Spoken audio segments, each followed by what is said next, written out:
kurban sana.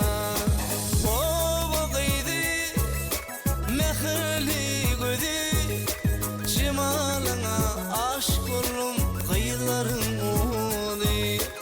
O vakıydı mehirli gödü, bağıt köşkünne tutmalı toy.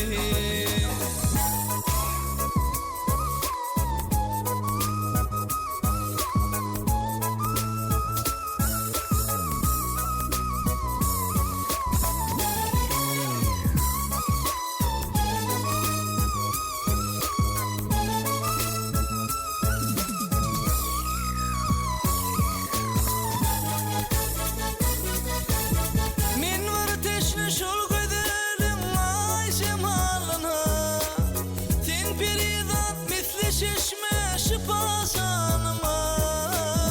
Aşk ateşi yaktı beni dödmey halıma. Toy tutuli balt köşkünne tüyü yıl sadına. Aşk ateşi